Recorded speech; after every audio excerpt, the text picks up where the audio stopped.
Welcome to the success checklist. I am Shauna, and I am an instructor here at the school. I've chatted with many of you on the phone or in a chat, and I'm happy that you have all joined us today.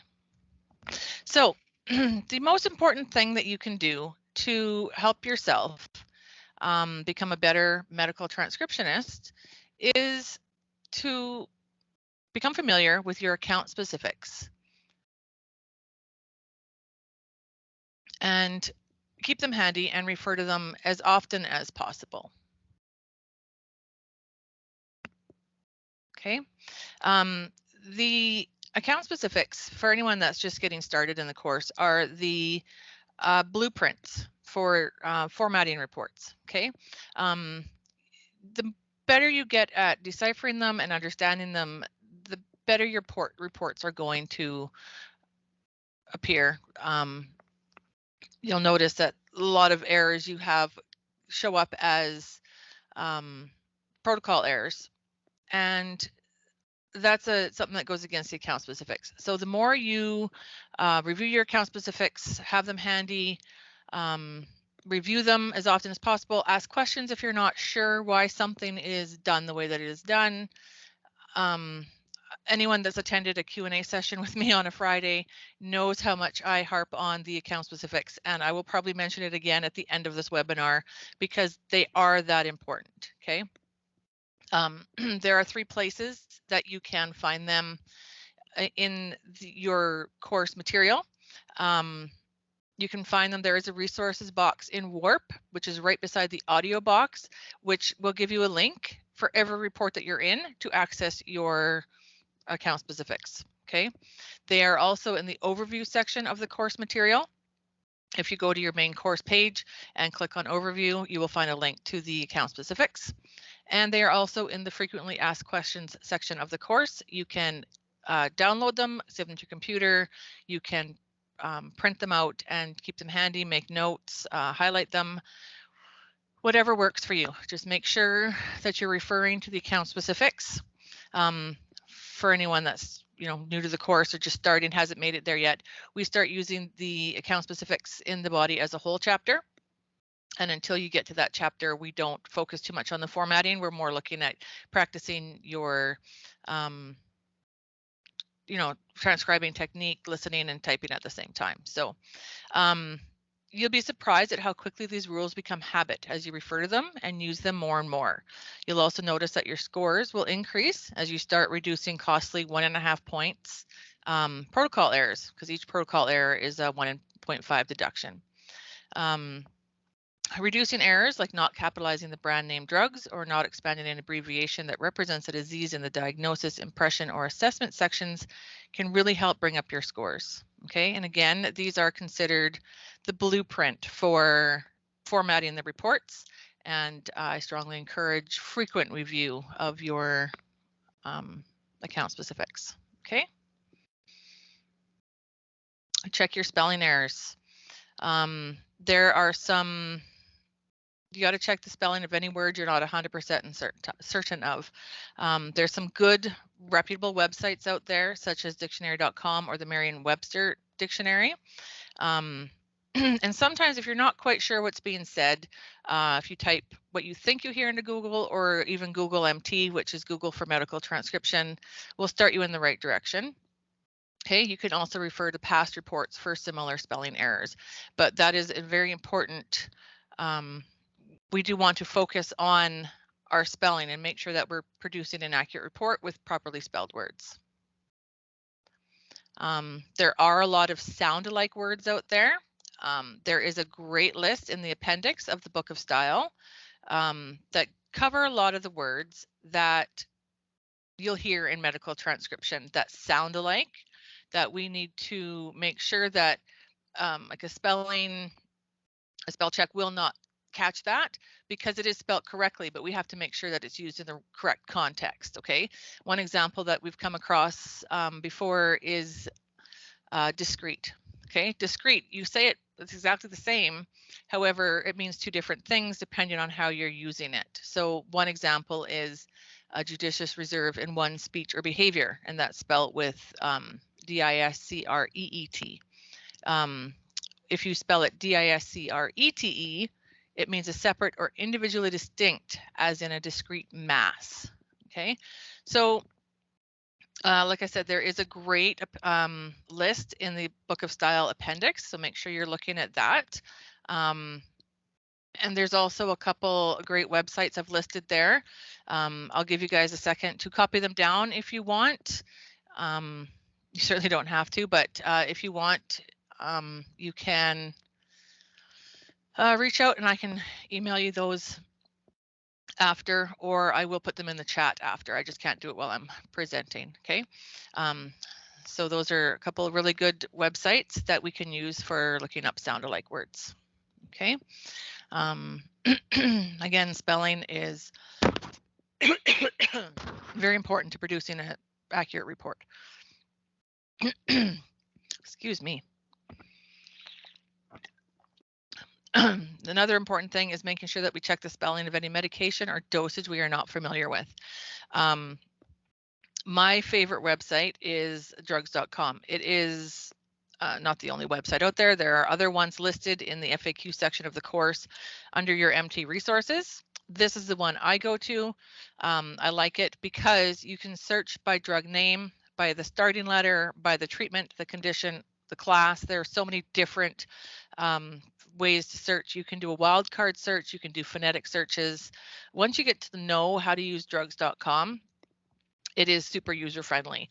I did put a screenshot in here of a drug that I pulled up in from drugs.com. It's just amlodipine. And you can see that it breaks it down. It gives you the generic name and how to pronounce it. It gives you a couple of brand names. It tells you what the drug class is, and it tells you when it was last updated. Okay, you can then click underneath it in the website, look up dosages, side effects, warnings, usage, whatever else you want to look up for that particular drug. Okay, so make sure that you are confirming spelling of your medications and that you are confirming that it is either generic or brand name drug, so that you are either capitalizing it or not capitalizing it as per the account specifics when we need to do that. Okay. Lots of people have asked for sample reports. Well, I don't know what this report's supposed to look like. I don't know how to format this report. There are some great resources for that as well. mtsamples.com, mt911.com is great. There's one listed there for surgeries, word list for medical transcriptionists. That's all one website there. There is also an appendix in the Book of Style, and I can't remember which one it is, sorry, that has sample reports as well for you to view, okay? Keep in mind, please, that they are not formatted to our account specifics. So don't copy the formatting per se. Have a look, see what's included in them, see what type of paragraphs are broken into, what type of information is included in these types of reports, perhaps even check for spelling, but always double check your resources, you know, if you're getting them off of other websites, and just double check, you know, make sure that you are formatting the reports according to our account specifics as far as headings and expansions of abbreviations are concerned. But checking out the sample reports, especially when you get to the surgical documentation. I know some people are frustrated with the formatting of surgical reports, and those resources can be great examples of what reports can contain and how they can be set up, but again, format them for our account specifics, okay? Proofread, proofread, proofread. I cannot emphasize that enough. We need to proofread. We're looking for grammar, sentence structure, formatting, punctuation, spelling, capitalization. There's so much to look for in every single report. One of my suggestions is read the report out loud as you go through it. So, you know, before you submit it, just take one last go over and just read to your whoever's in the room, read to your dogs, read to your cats, read to your children while you're practicing these reports, because it's going to help you to slow down and read the words that are there. Sometimes when we're reading silently to ourselves, we do tend to skip over or just read what what our brain is telling us is there. But if you're reading it out loud, you slow down and you read the words that are there. This is going to help you catch missing or added text, especially with those speech recognition reports where you're doing just the editing. And as well as it's going to help you catch grammatical errors. I do find that anyone that struggles with grammar errors and, well, should this been plural or singular, sometimes it's easier to catch that when you're reading it out loud because it makes more sense when you read it out loud. And I don't know why, it just does. And this is something that really helped me when I was a student learn how to proofread the reports a little bit better.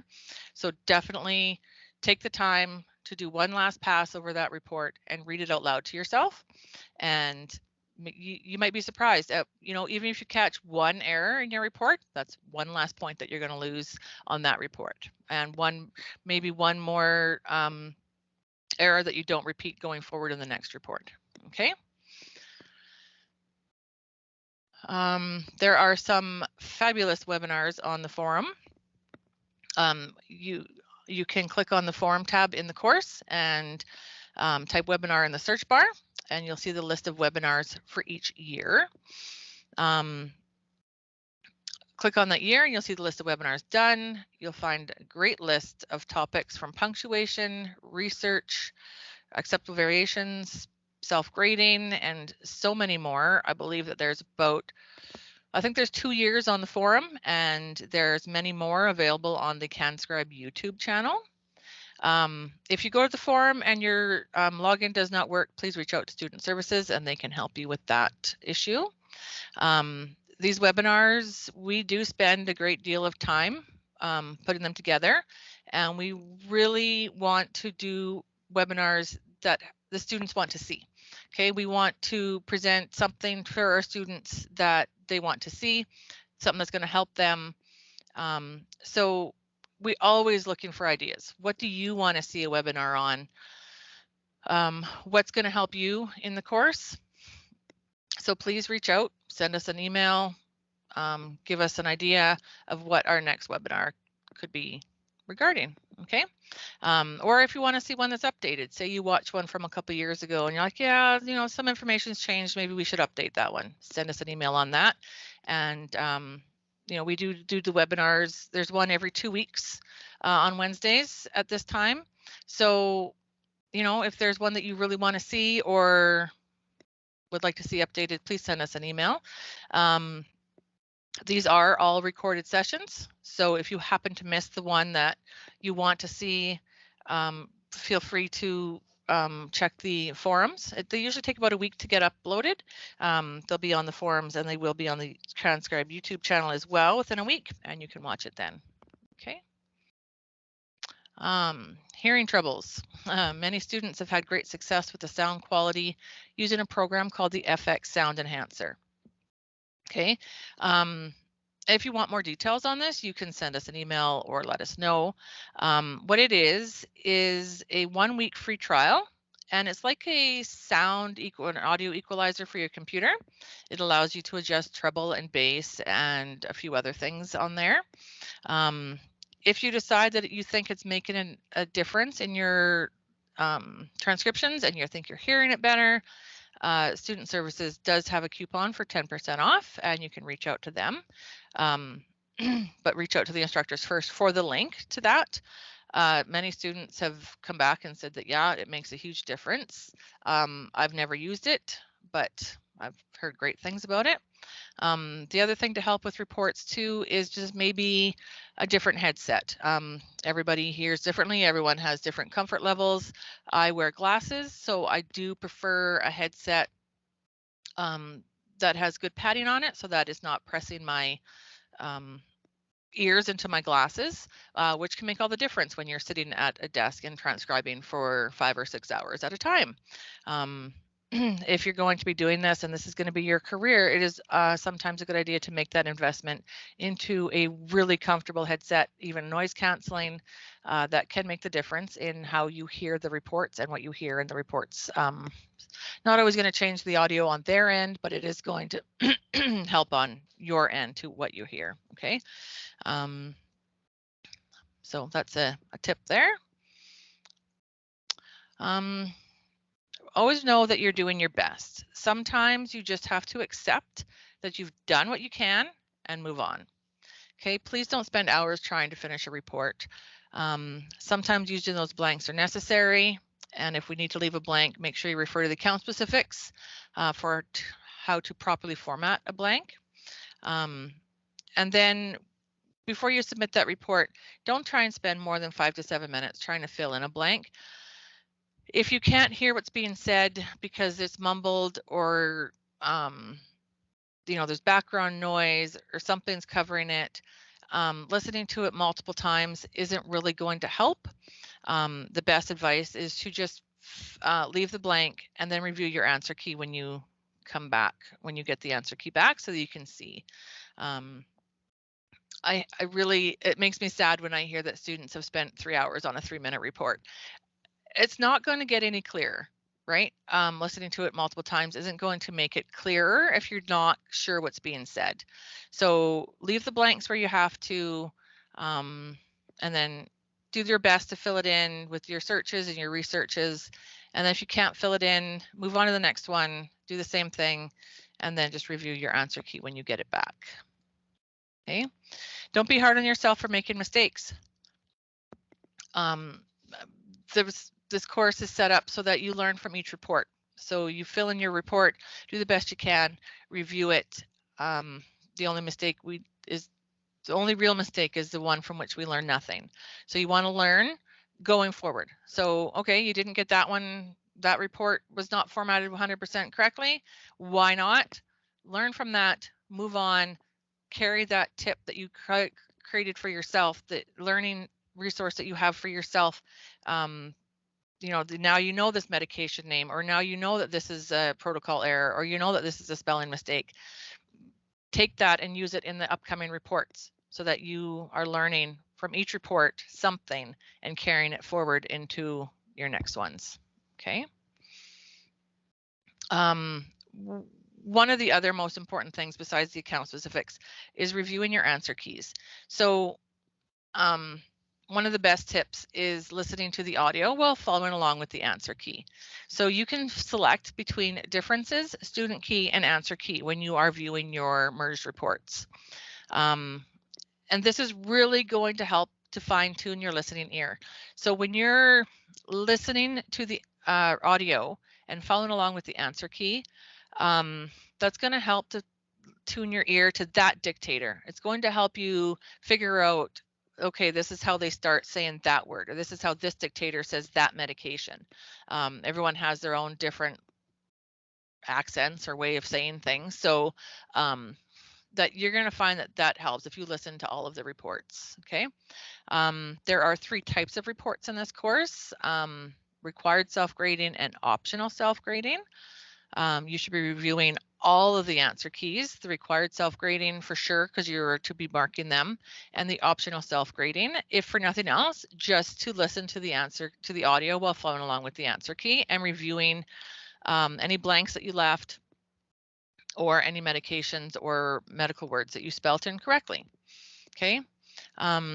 Be sure that you're checking your transcription history periodically for the instructor graded reports and reviewing the instructor comments on any errors that you make. We do our best to give comments as to why something is being marked as incorrect. We do our best to leave book of style references and account specifics references when things are marked as errors. So make sure you're making note of that, checking those references that we give you and understanding why something was marked as an error. And if you're still not sure, be sure to reach out to the instructors for that information, okay? I'm going to show you how to access your transcription history. There are some students that have never done this. They didn't know that that's where they went to go check their instructor graded reports. So when you submit your reports on your dashboard, they will either go to your self-grading, required self-grading queue or your optional self-grading queue. If they don't go to either, that means it's gone to the instructors to be graded. And we need to review that history every once in a while just to check and see them, okay? There are between 1 and 4 instructor graded reports in each chapter. The number varies for the chapters. So make sure that you're making note of how many you didn't grade yourself, and make sure you're checking for your reports from the instructors being graded, okay? So to get to your transcription history, we're going to open Warp. You can access Warp through any chapter that you've had access to your transcription platform before. When you open Warp, the first page you see, this is called your dashboard. Okay, at the top of your dashboard, beside the date and your name, and this is just a fake account we have set up here, so Jackie student, you'll see 3 horizontal lines. You want to click on those, and it'll open up just a dashboard on the side here. And you'll see there's student dashboard and transcription history be listed there. You need to click on transcription history. And once you highlight that, you can click on the X beside it, or out in just the main screen will give you access to, it'll remove the sideboard and take you to the next section. Okay, what you're going to see then is the advanced search bar. Okay, and that's at the top of the page there. There are 3 sections you have to fill out to get your transcriptions to show up. The first one is the assessment. So you type in, or there's a drop-down menu there that you can just put in your medical transcription. Some people have the dictation upgrade, which will give you an option to select those as well. You need to put in a date range. So you need to do the date completed from and the date completed to. I believe the largest range is 6 months. You can do, up to 2 weeks. You can do whatever you want, but it will fill in all of the reports from that time period that you fill in the dates from. To look at just your instructor graded reports, click on select grade type and insert your assessment grading. And those will show you your instructor graded reports. You can select your pools. And you can select from the select grade type, you can select all, which will give you all of your reports. That's your required self-grading, optional self-grading, and assessment grading. If you're looking for a specific chapter, you can select the pool, but the less you put in there, the more feedback you're going to get. So like I said, you have to fill in the select assessment, the date completed from, and the date completed to. Then click the pink search button, and the reports will appear, as you can see at the bottom of the page. Transcription and grade history. It will come in the date of order completed, and you can see that it'll tell you the date, the length, whether it was optional self-graded, assessment, or required self-graded, or assessment grading, which are the instructor graded ones, the grades you received, and then to review it, click on the blue eye, okay? And that will open up your transcription, and you'll be able to see any comments left by the instructor, okay? Again, make note of any of the book of style references for punctuation or formatting, and any protocol errors for account specifics review, okay? So please make sure that you are reviewing your instructor graded reports. At least go check it, every 2 weeks, go check and see, or more often if you want. I mean, we are finally caught up with our grading, and we are returning them within a 3-day turnaround period, so you can check them every 3 days and just make sure that your reports are being reviewed. Okay. The 3-pass method for medical transcription. This is also found in the frequently asked questions section of a course. So again, please don't spend hours and hours trying to figure out how to format a report or fill in your blanks. Doing the 3-pass method is going to help you get through the 1,000 reports that you have to do. And again, do the 3-pass method, submit your report, review the answer key. Okay. So when you're transcribing a medical report, it can be helpful to use an organized method of transcribing, which includes careful listening as well as typing. Explained below is what we call the 3-pass method. It involves completing the report in 3 steps or passes. Each pass is designed to help you to resolve as much as possible in the report while maintaining report integrity. So the first pass, which a lot of people are like, oh, that's so boring, just listen to it. But if you listen to the report without transcribing anything, it is going to help your listening ear tune in to audio conditions, dictator habits, accent, background noise, the context of the report, right? Sometimes you'll notice dictators will go back and be like, oh no, go back and add this or change this. Well, if you know in advance that you're going to have to change something, maybe you save yourself time typing it out the first time, knowing that that change is coming in a little bit later in the report, right? This first pass, just listening to that report can make a huge difference in how much of the report you'll be able to transcribe. Your second pass, begin transcribing the report. Transcribe as much as possible and do your research during this step. For anything you can't resolve, leave your blanks. So remember from the account specifics, for anyone that's reviewed them, blanks are 5 underscores. If you think you know what's being said, but you're not 100% certain, place your guess in parentheses directly after the blank. And that is also explained in the account specifics. Okay. Continue through the report, transcribing as much as you can. Make sure you research unfamiliar words or terms and do your proofreading and spell checking in this step. Checking all your spelling errors, checking your medication names to see if they're generic versus brand, and make sure that the medication you think you are hearing makes sense with its intended use. Okay. It's important to check your punctuation and ensure that you're following the account specifics for formatting. After this step, you may take a break for a few minutes, especially if it's a long report or you found it particularly challenging. Give your ears and eyes a rest before completing the final pass. Sometimes just walking away from the computer, you can save it. Make sure you click save. And then sometimes you can, when you walk away and then come back, give yourself a rest.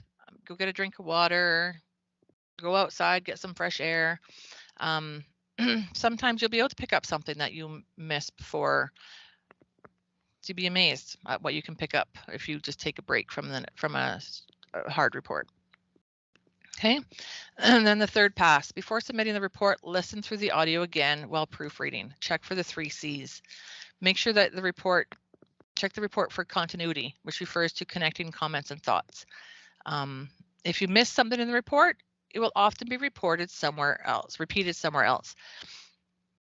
Sometimes the reason for referral ends up being in the assessment. So maybe if they mumbled it in the first part of the report, they repeat it later in the report. Check that. The report should also be checked for context, which is to make sure that what you think you heard makes sense with what is being reported, rather than simply typing what you think you heard and assuming it's correct. Check the report for completeness. Make sure that no words have been missed, no extra words have been added, and that account specifics have been met. Okay, that's the 3-pass method. I personally recommend the 4-pass method, which that 4th pass is reading that report out loud. And again, you'll be surprised at what you hear when you're reading the report to yourself out loud. Okay. Remember that you might still have unresolved words even after going through all those steps. If you do, that is okay. As your listening ear continues to strengthen, the number of unresolved words will decrease. And please remember that you may never, ever submit a report that doesn't have a blank in it. Okay, some of them are easier, some of them are harder.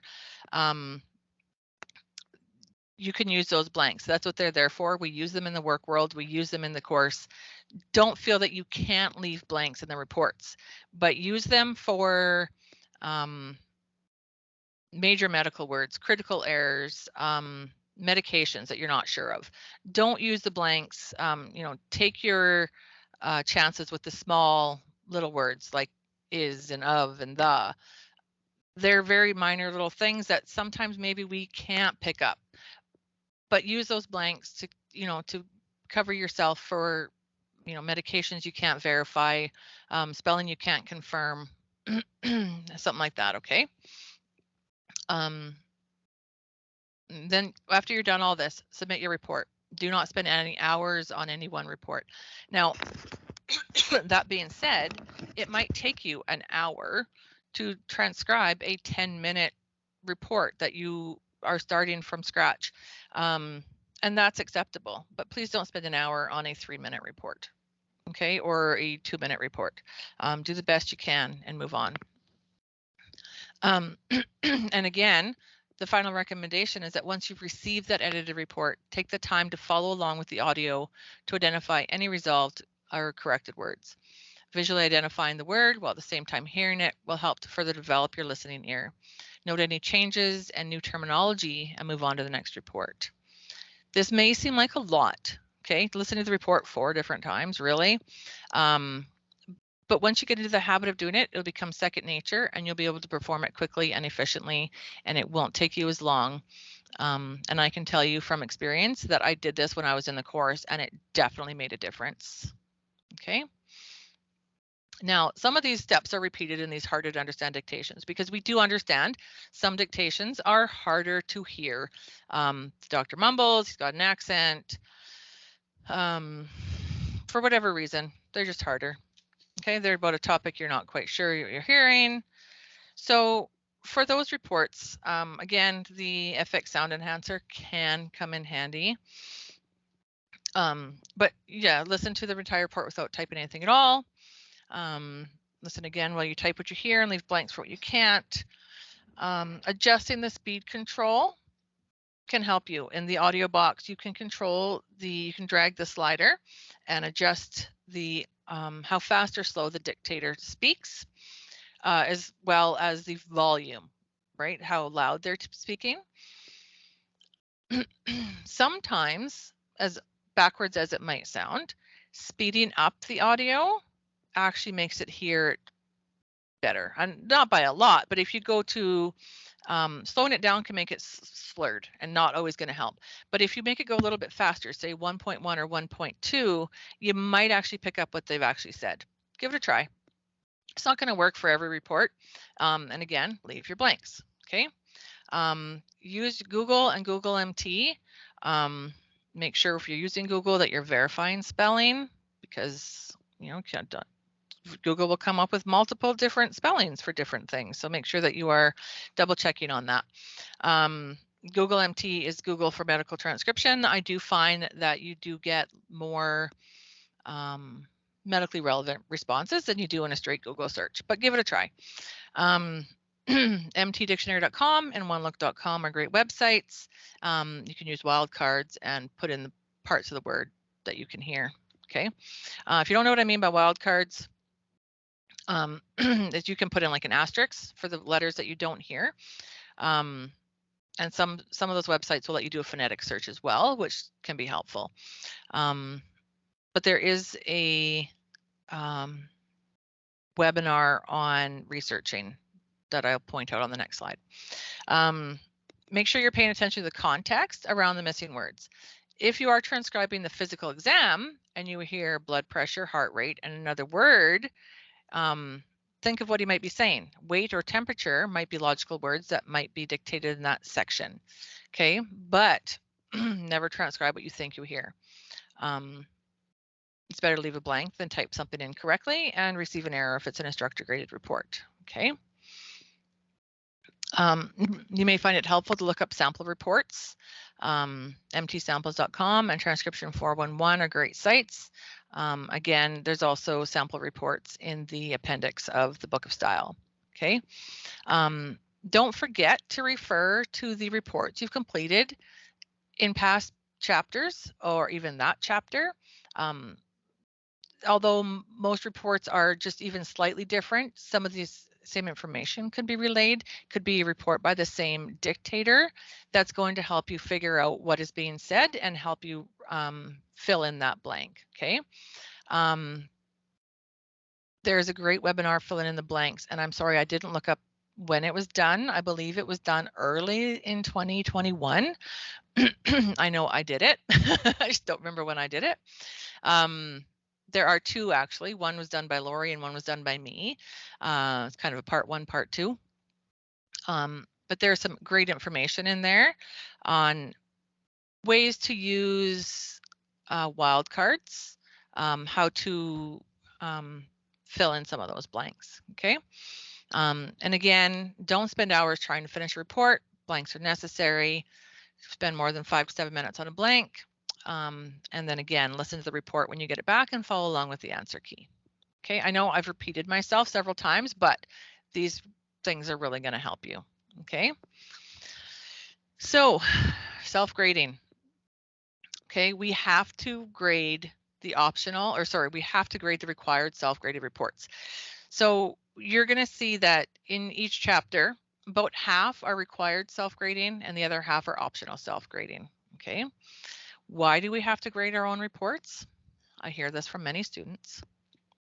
Okay, there is more to medical transcription than just typing a report and submitting it. Okay, we need to be able to go out there in the work world and produce an accurate report that has been proofread, edited, and formatted according to the account specifics, or what they sometimes refer to as a client profile. We need to ensure that the content and context is consistent throughout the report. We need to be able to identify areas that the dictator will need to verify or correct. Okay, that's leaving a blank or flagging a report for discrepancies.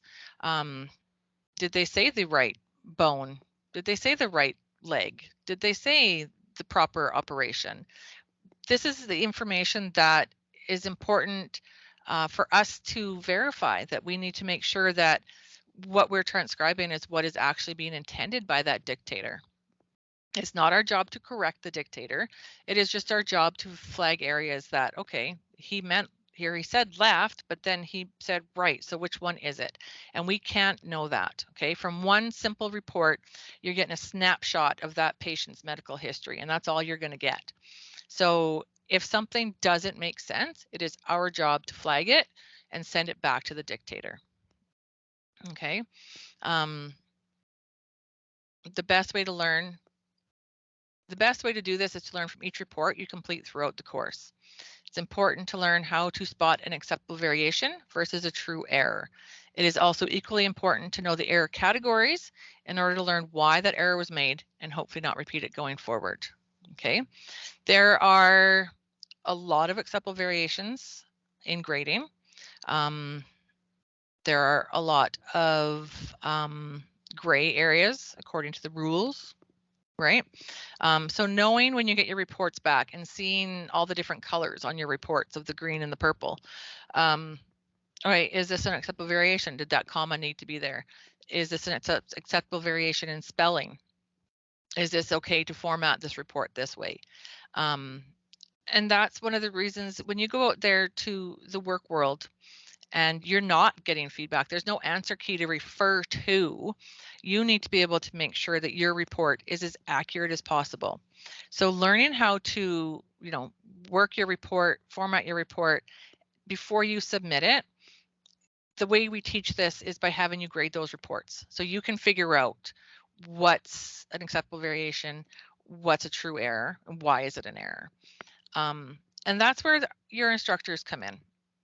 Okay, this is definitely intended to be a self-led course, a self-taught course, but the instructors are here to help you figure out, why is this an acceptable variation? Why is this an error?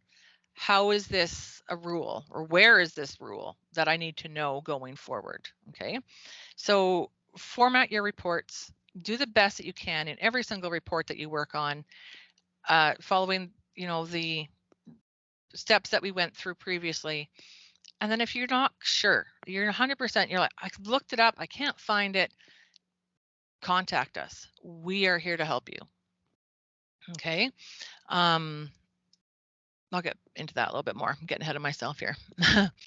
You are required to grade the reports labeled required self-grading that go in your dashboard queue. And those have to be submitted through the dashboard queue before you can move on to the next chapter. Okay, sometimes the computer will hold you up waiting for the instructor grade, but as long as all your required self-grading has been submitted, we can help move you on to the next chapter if the computer is waiting for your instructor graded reports. Okay. And you're also strongly encouraged to review the optional graded reports as well for the reasons that we went over.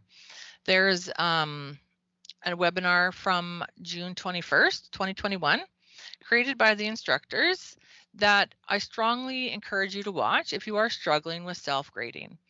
She does an excellent job of going over acceptable variations, error categories, and this is really going to help you. Knowing how to self-grade your report is going to help you figure out your errors, which is going to prevent you from creating those errors going forward. Okay.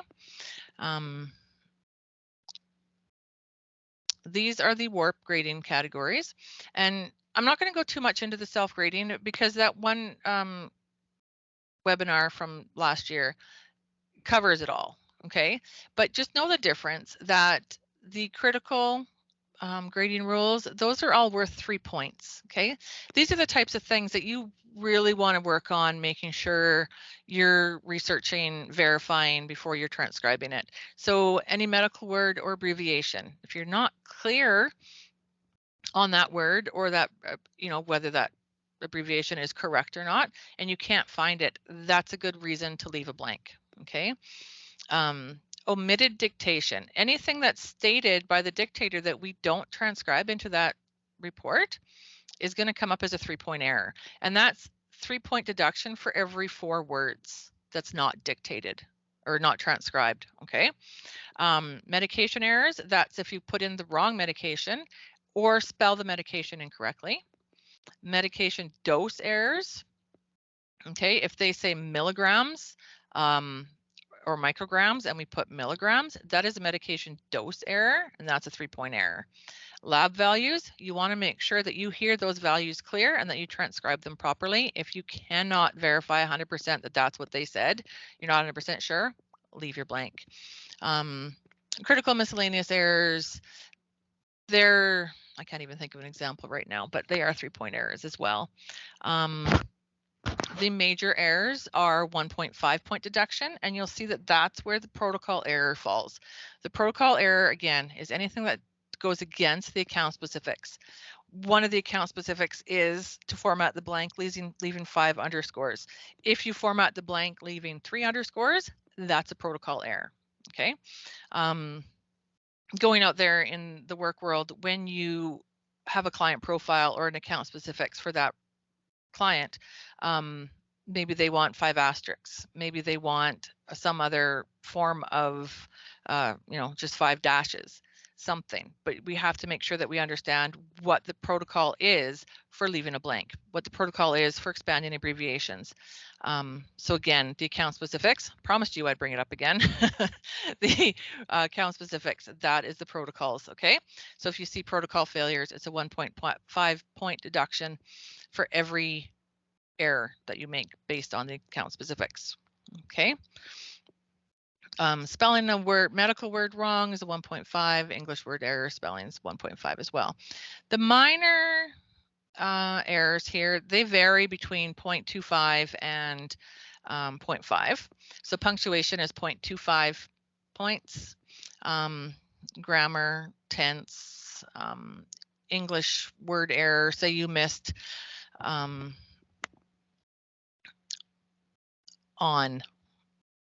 Well, that's a minor missed word if it doesn't change the context of the sentence, but you still missed the word and it was clearly dictated. That will be a 0.5-point reduction. So every report starts at 100, and for every error is a deduction. Okay, and then your total score is at the bottom. So again, review the webinar from last June, done by one of our instructors on how to self-grade reports in WARP, and that should answer a lot of questions. Every Friday, we hold Q&A sessions live with an instructor. Those sessions are not recorded, but they are awesome for learning from other students' questions, asking any questions that you do have. And it's amazing that you might learn the answer to a question you haven't even thought of yet, right? There are students that attend these sessions that have just started yesterday. There are students that are ready to graduate, going into their practicum. So there's a wide variety of knowledge out there to help you. Okay, so if you can, I strongly encourage that you attend the Q&A sessions. Those are not recorded. You cannot see them in a future session. We do our webinars live every second Wednesday. They are recorded and they will be posted on the forum as well as on the YouTube channel. And again, we cover tips such as self-grading, grammar, punctuation, researching, success checklist tips. For anyone watching this recording, the links for those sessions can be found on your course homepage. Okay, and you just follow the steps through there. Okay. Again, reach out to the instructors. We are here to help you. We are here to assist you in learning and guide you where to find the answers. Okay, we don't want to tell you how to do things. We want to tell you why we're doing things. Why is this a rule? Well, this is a rule because it says in this document, or it says in this document, and this is where it says it. And we want to guide you how to find the answers so that when you get out there in the working world, and you don't have instructor support and you are required to do your own editing and formatting, and your supervisor takes a week to get back to you on a question, you can still submit great documents and you're going to get to that 98% accuracy that they're looking for a lot quicker. Okay. We are available. There's our email address. Feel free to send an email any time of day and we will get back to you as soon as possible.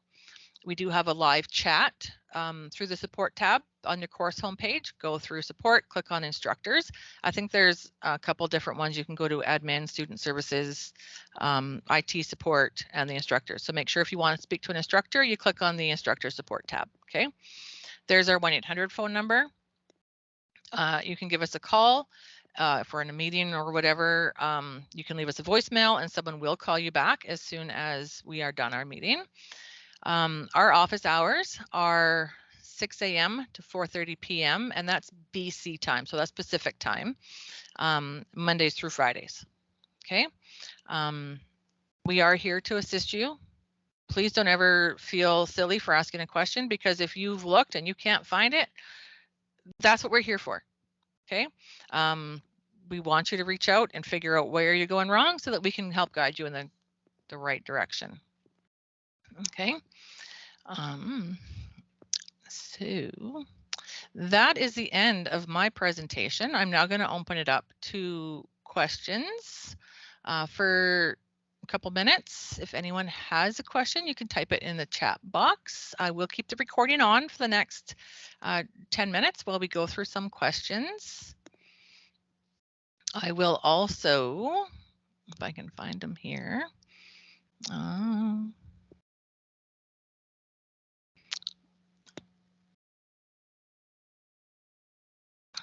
I will put in the links for those web pages in the chat box here.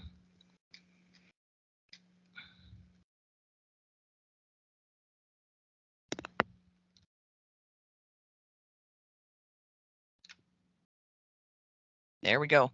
So there's a couple links for some chats, or sorry, for some in the chat box there. Some links for the websites that I mentioned during the webinar. I'll add a few more here.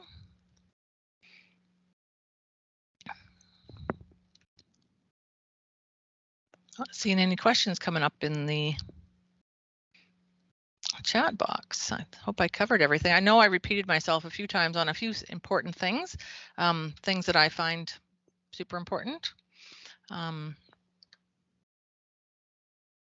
I hope I didn't do that. No, that seems to be a different one. All right. So if you are interested in the FX Sound Enhancer, please reach out to the instructors and we can, at our email address right there, and we can make sure that you get that link to give that a try. If nobody has any questions, then I guess we can call it an event, and I will, somewhere to work on punctuation. Lisa wants to know if there's somewhere to work on punctuation. There are some sample activities or some practice activities in the grammar and style chapter of your course. There's a punctuation webinar, a punctuation and grammar webinar that you can review. Other than that, I'm not aware of any free sites. I know Grammarly has a few punctuation rules, but keep in mind when using Grammarly that they don't follow the book of style. Okay. The best thing to do is to review the book of style or the book of style and standards, and to watch your instructor graded reports as to why things are coming up in the reports as being acceptable variations or marked as incorrect, and then reviewing those rules in the book of style and standards. Oh, Anne says that the FX sound enhancer is now free. Well, that is awesome. Then definitely, I mean, you can Google it for sure and find it. If there's a free one, that's awesome, Anne. Thank you for that information. If not, again, we can send you the link. You can try it for a week free. I know for sure it's a week free. And then if you do have to pay for it, then Student Services can offer you that coupon. Okay. I did not know that they had a free one now, but that is awesome if they do.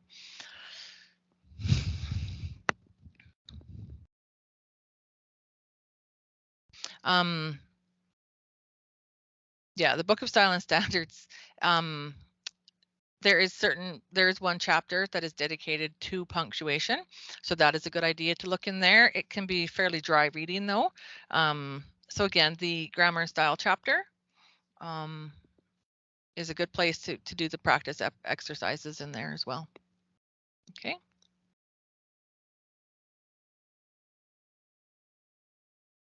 All right, I want to thank everyone for coming today.